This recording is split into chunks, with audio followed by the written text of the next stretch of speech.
buat itu tak jadi, buat ini tak jadi, itu tak boleh, ini tak boleh. Ada je benda yang tak kena. Hidup ni betul-betul tak adil lah. Pernah tak korang terasa macam ni? Ataupun korang terjumpa dengan orang yang suka ucapkan kata-kata yang macam ni?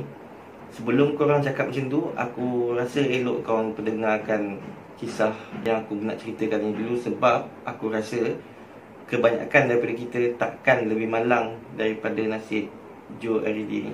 Nak tahu kenapa aku cakap macam tu? Jom.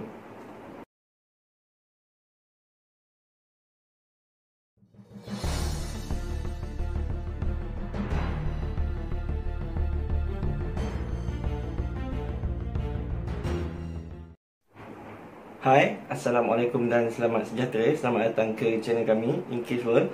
Macam biasa, kalau korang berminat dengan konten-konten yang misteri, mistik, seram, jenayah dan seumpamanya, korang bolehlah subscribe ke channel kami. Dan jangan lupa untuk tekan butang notification sekali supaya korang takkan ketinggalan video-video baru daripada kami tiap-tiap minggu.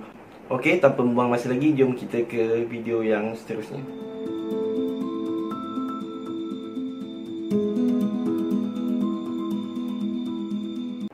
Henry dan Mary merupakan pelarian daripada Syria yang berpindah ke Pueblo, salah sebuah bandar yang terletak di USA pada tahun 1909. Dan setelah 6 tahun menetap di sana, diorang menerima cahaya mata yang pertama diorang, anak sulung diorang, pada 29 April 1915. So, anak ni anak lelaki yang diberikan nama Joe Aridi. Di awal usia dia, Joe Aridi ni nampak macam kanak-kanak biasa, tapi Joe masih lagi tidak dapat bercakap. Walaupun usia dia sudah menginjak kepada 5 tahun, menyebabkan mak ayah dia sedikit risau. Tapi macam mana pun, parents dia tetap juga sekolahkan dia dekat sekolah kebangsaan macam biasa. Dan sebelum memulakan tahun persekolahan dia yang kedua, maksudnya setahun dia dah habis sekolah lah, sebelum nak masuk tahun kedua tu, pengetua panggil ibu bapa Joe ni dan bagi cadangan dekat diorang, bagi tahu diorang yang Joe ni sebenarnya dia lampi sikit lah. Lampi nama pikat. So, pengetua cadangkan bagi tak ada masalah dekat Joe dan juga student yang lain. Pengetua cadangkan supaya Joe dijaga dekat rumah je, ataupun bersekolah dari rumah. Tapi memandangkan diorang ni pelarian daripada Syria dan tak ada kerja yang bagus-bagus sangat pun, so masalah kewangan diorang tu tinggi. So, bersekolah daripada rumah memang pilihan yang tak, agak mustahil lah bagi diorang. Jadi, pada tahun 1922 sehingga ke 1925, Joe ni dia merayau-rayau dekat sekitar bandar Pueblo ni. Dia main dengan apa je yang dia jumpa, dengan siapa je yang dia nampak. Tapi dia kebanyakannya mostly dia seorang-seorang lah. Dan pada tahun 1923, Joe dapat seorang adik lelaki. Dan pada tahun 1924, Joe dapat seorang lagi adik perempuan. So benda ni menyebabkan ibu Joe ni makin kurang dapat nak bagi perhatian dekat Joe. Sebab yelah, anak ada adik-adik lain yang lagi kecil. Dan disebabkan keluarga yang bertambah besar ni juga, Henry, ayah Joe, terpaksa berhenti kerja dan menceburi bidang penjualan arak secara haram sebab nak dapatkan duit lebih lah. Dan ini menyebabkan Henry selalu keluar masuk lock up. So pendek kata, Joe ni terabai lah. Dia macam tak ada siapa yang tengok dia, dapat nak jaga, nak pantau dia. Maknya sibuk dengan adik-adik, ayah dia pula asyik keluar masuk lock up. Dan setelah mendapat cadangan daripada jiran-jiran semua, ayah Joe ni menghantar Joe ke sebuah sekolah khas yang terletak lebih kurang 500 km daripada rumah dia, dekat sebuah bandar yang bernama Grand Junction.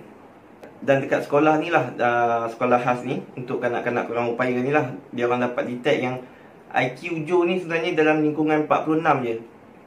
IQ kita, kalau orang normal dia boleh dalam lingkungan 80 ke 115 pun kalau tak salah aku. Kalau lebih pada 130, maksudnya dah bijak lah tu, macam Albert Einstein semua tu kan, yang tinggi-tinggi. Kalau bawah sampai 70, maksudnya memang dah lampi lah. Dan ketika berusia 10 tahun, Joe ni masih lagi tak mampu membaca ataupun menulis. Malah ketika bercakap sekalipun, dia akan gunakan perkataan yang sesingkat yang boleh untuk dia bercakap, sebab dia tak fasih untuk bercakap lagi pun. Dan di sebalik itu semua, dia dikatakan sangat-sangat pemalu dan juga tak ada keyakinan diri lah. Tapi usia Joe dekat sekolah ni tak lama, lebih kurang dalam 9 bulan je. Dan dia dipanggil balik oleh ayah dia, disebabkan ayah Joe ni merasakan yang dia seolah-olah dia macam dia buang anak dia, sebab hantar pergi kat sekolah tu jauh-jauh kan, dengan anak dia tu kurang upaya. So ayah Joe ni ada timbul perasaan bersalah lah dalam diri dia, dan dia panggil Joe balik. Dan sekali lagi, Joe terbiar macam tu je juga, walaupun selepas dipanggil balik pada hujung tahun 1926. Dan selama 3 tahun Joe macam tu je. Dia merayau, main dengan apa dia yang dia jumpa, sorang-sorang, kira bersia-sia dekat sekitar bandar Pueblo tu. Tapi dan dia tak pernah menunjukkan sebarang minat terhadap lawan jantina. Maksudnya dia tak ada kacau orang macam seksual atau apa-apa, dan dia tak mendatangkan apa-apa bahaya lah dekat masyarakat. Tapi malangnya masyarakat yang bawa bahaya dekat Joe. Pada tahun 1929, ketika Joe ni berusia 14 tahun, satu kejadian yang tidak diingini yang mungkin merubah hidup Joe selama-lamanya telah terjadi.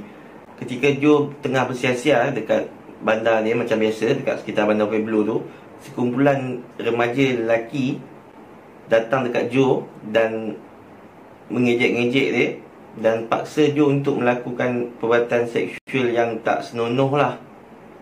Tak dinyatakan apa, tapi macam boleh agak kot. Dan ketika kejadian tu berlaku, seorang pegawai polis ternampak kejadian tu dan dia halau remaja-remaja tadi dan selamatkan Joe, dan terus menulis surat dekat sekolah yang terletak di Grand Junction ni, sekolah untuk kanak-kanak OKU ni. Tapi dalam surat dia tu ada yang cakap surat tu disalah faham oleh sekolah tu, dan ada yang cakap polis tu yang ubah statement. Tapi macam mana pun, pendek katanya, yang dapat kita faham ialah dia orang faham, masyarakat masa tu faham Joe ni bawa bahaya kepada masyarakat, bukannya masyarakat tu yang bawa bahaya kepada Joe.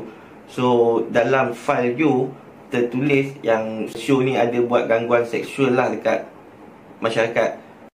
Dan Joe dihantar kembali ke sekolah kanak-kanak kurang upaya ni, dan selama 7 tahun daripada 1929 sehingga ke 1936 Joe berada di sekolah tu. Tapi dia kebanyakan masanya dihabiskan dekat dalam bilik dia, sebab spesialis-spesialis dekat situ berpendapat yang kondisi Joe ni kurang stabil untuk mengikut pelajaran yang dia orang sediakan lah. Tapi sekolah tu untuk sekolah budak korang upaya, aku tak faham kat situ. Kemudian pada usia 20 tahun, Joe ni dia banyak membantu dekat dapur, macam cuci-cuci pinggan dekat sekolah tu. Dan nak dijadikan cerita, berhadapan dengan sekolah ni adalah stesen kereta api, laluan kereta api yang di mana kereta api akan berhenti sekejap dekat situ dan kemudian berlepas balik. Semua ni disaksikan oleh ramai student dalam tu, dan ramai di antara student-student tu bercita-cita untuk lari daripada sekolah tu dan pergi bersia-sia lah dengan kereta api tu. Dan salah seorang daripada student tu adalah Joe. Dia juga teringin nak bersia-sia. So pada satu hari, 4 orang daripada budak sekolah tu telah lari daripada sekolah tu. Dan Joe adalah salah seorang daripada 4 pelajar yang melarikan diri tersebut. Mereka dikatakan menuju ke bandar Pueblo, dan setibanya di bandar Pueblo, 3 orang lagi pergi bersia-sia di sekitar bandar Pueblo, manakala Joe pula dia stay dekat stesen kereta api tu je. Dia pusing-pusing dekat situ je, dia tak tahu nak pergi mana. Agaknya mungkin dah bosan kot sebab ini bandar aku. So, dan pada sebelah petangnya, bila 3 orang ni datang balik dekat stesen kereta api tu, dia orang jumpa balik dengan Joe. Dan mereka berempat menaiki kereta api menuju ke Grand Junction kembali. Tapi malangnya, sesampainya mereka di stesen kereta api Grand Junction, Joe dah tak kelihatan. Dia mengasingkan diri dia. So dia larilah daripada kawan-kawan itu, dan selama 1 minggu tak ada siapa yang tahu dekat mana keberadaan Joe. Tapi seminggu selepas tu, ada orang nampak Joe dekat stesen kereta api bandar Cheyenne, dan dia bekerja sebagai tukang cuci pinggan dekat kedai makan di stesen kereta api tersebut. Tapi Joe tak lama kerja kat situ, sebab seminggu selepas tu kedai makan tersebut tutup sebab dia orang nak berpindah ke tempat lain. Dan Joe tak dapat nak ikut sebab dia bukanlah pekerja permanent, bukan pekerja tetap dekat kedai makan tu. So Joe berlega-lega balik dekat stesen kereta api tersebut. Dan pada hari yang sama dia diberhentikan kerja tu, pihak polis nampak Joe dan dia orang tanya, kau daripada mana? Joe cakap, aku daripada Pueblo. Dan masa tu juga polis terus tangkap Joe. Nak tahu kenapa polis tangkap Joe? Sebenarnya apa yang berlaku adalah bila polis tersebut tanya dekat Joe, kau daripada mana? Dan Joe jawab Pueblo. Di Pueblo ada berlaku kejadian buruk yang tak diingini lah, sebab di mana ada seorang wanita remaja telah dirogol dan dibunuh, dan kakak dia koma dalam kejadian serangan tersebut. Dan seminggu sebelum tu, Seorang lagi wanita telah dibunuh dengan cara yang sama, cuma wanita ni usia dia lebih sikit daripada yang ni sebab ini remaja. So benda ni kecoh lah. Wanita remaja yang dibunuh ni bernama Dorothy Drain, dan kes ni mendapat liputan yang luas lah, sampai jadi kes yang berprofil tinggi lah pada masa tu. So bila Joe bagi tahu dia daripada Pueblo, dan benda ni terus polis terus nampak dia pelik masa tu sebab ialah dia 3 suku pula tu. So polis terus macam tangkap, tahan dia. Dan masa penahanan Joe di Pueblo pun siasatan berjalan. Dan masa pengebumian Dorothy Drain, mangsa yang telah terbunuh tu, polis dapat tangkap seorang suspek yang nampak macam pelik dekat situ, dan dia adalah pekerja kepada ayah Dorothy Drain ni. Dan dia dibuktikan bersalah bila dia orang dapat jumpa senjata pembunuhan dekat rumah dia. Tapi dia tak mengaku salah. Dan polis yang tangkap Joe ni pula bernama Josh Carroll, dia sebenarnya dia sangat-sangat teruja terlibat secara langsung dalam kes ni. So dia dah bagi tahu dekat akhbar, dibuat sidang media yang mengatakan Joe ni dah mengaku yang dia yang bunuh. So automatik serta-merta kes ni jadi pelik sebab dekat Pueblo polis dah dapat tangkap penjenayah dia, dan manakala di Cheyenne pula polis ni Josh Carroll dakwa yang Joe ni dah mengaku atas jenayah di Pueblo tu. Tak lama kemudian kakak Dorothy Drain ni yang kena attack ni tadi ni, dia sedar daripada koma. So bila dia dah normal sikit, orang panggil dia untuk bagi statement, dan dia dengan mudah dia dapat cam terus yang ini orang yang attack dia, Frank Aguilar. Oh sorry, nama orang yang ditangkap tu adalah Frank Aguilar. So kakak Dorothy Drain ni cakap dia ni yang attack ni. Dan bila polis dekat Cheyenne tahu yang kakak dia ni dah bagi statement macam tu, Josh Carroll, polis yang tangkap Joe ni, terus ubah statement konon-kononnya yang mengatakan Joe ni adalah rakan subhat kepada Joe Aguilar ni.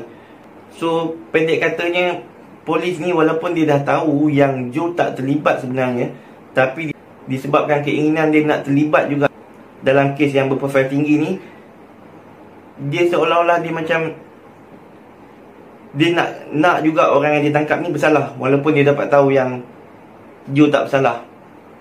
Walaupun dalam masa siasatan tu cerita Joe ni bertukar-tukar sebab polis ni asyik tekan dia yang buat, dia yang salah. Sebab Joe ni pula orang 3 suku kan. So dia cakap oh ya macam tu lah. Tapi cerita Joe ni bertukar-tukar daripada masa ke semasa tau. Macam berbeza lah cerita dia ni. Tapi apa yang membuatkan Joe ni nampak bersalah bila dia orang dapat file dia daripada sekolah lama dia, sekolah Grand Junction tu, yang mengatakan dia ada kes gangguan seksual lah sebelum ni. Dan pada hari perbicaraan Joe, 3 orang pakar psikiatris dipanggil, dan walaupun mereka mengatakan yang Joe tak mampu untuk lakukan jenayah tersebut disebabkan IQ Joe cuma sekitar budak berumur 4 tahun, 5 atau 6 tahun macam tu. Dan saksi Barbara, kakak Dorothy Drain, mengatakan yang dia tak nampak pun pelaku kedua. Walaupun semua ni diperkatakan dalam mahkamah, juri cuma mengambil masa selama 3 jam lebih untuk mengatakan yang Joe bersalah dan terpaksa dikenakan hukuman mati. So sementara menunggu hukuman dijalankan ke atas dia, Joe ditempatkan di penjara Canyon. Dan sepanjang dalam penjara tersebut dikatakan yang Joe ni seolah-olah macam tak sedar pun apa yang dia bakal hadapi, dan dia digelar banduan yang paling gembira lah sementara menunggu hukuman mati. Malahan pada dalam satu interview, ada wartawan tu ditanya dekat Joe, kalau diberi kesempatan teringin tak nak balik ke rumah. Joe cakap tak nak, aku tak nak balik rumah, aku nak duduk kat sini je sebab sini best. Sebenarnya Joe dia cakap macam ni disebabkan tahanan-tahanan yang ada dekat situ semuanya berkelakuan baik terhadap Joe, dan warden yang ada, terutamanya warden Best, sangat-sangat baiklah terhadap Joe. Dan warden ni dia orang bawakan mainan, dia orang bawakan buku cerita. Joe dikatakan selalu buka buku cerita dia malam-malam sebelum tidur tu nak baca. Dan mainan kegemaran Joe adalah kereta api yang bersambung-sambung tu kan. Dan orang dapat nampak lah, tahanan-tahanan dapat nampak yang dia akan tolak je benda tu, kereta api tu pergi mana-mana dia nak pergi. Kiranya macam seolah-olah budak-budak dalam penjara tapi tengah menunggu hukuman mati.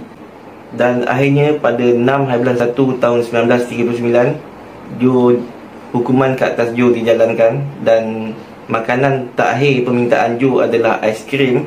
Dan ketika Joe berjalan nak pergi ke kamar beracun, kamar bergas, Joe hadiahkan kereta api milik dia tu dekat salah seorang banduan yang ada dekat laluan dia, dekat sel laluan dia tu. Dan dikatakan ketika dia nak masuk ke bilik kamar beracun tu, Joe hulurkan dekat warden best aiskrim dia. Dan dia pesan dekat warden supaya tolong masukkan aiskrim itu dekat dalam peti sejuk, supaya sebab selepas dia jalan hukuman ni, dia nak ambil balik aiskrim tu untuk dinikmati balik lah.